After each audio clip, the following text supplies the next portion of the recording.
Anong ginagawa mo? Maganda niyan ah. Wow, dami mong... Dapat nilagyan ng sampalok yan. Ah, nilagyan ng sampalok? Nilagyan... Kamyas. Doon galing. Kamyas. Saan? Ayun, may kamyas pala doon.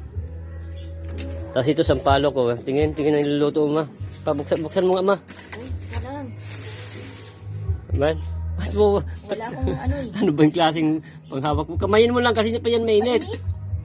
Yan, ganyan. Aray ko. Ako na nga lang. Ay, masikip ma. Ayun. Hello. Tulingan, sinaing. Saing daw tawag yan eh. Hindi naman kanin. Ang alam kong siya sinaing, kanin eh. Iba yung sinaing na dito, isda. Kaya yun. Iba na talaga yung mundo ngayon. Iba-iba na yung tawag sa mga ano ma? Iba na mundo ngayon ano ma? Ang sa ating sinaing kanin, sa kanila dito isda. Kaya yun. Ano nangyayari sa mundo? Iba na talaga.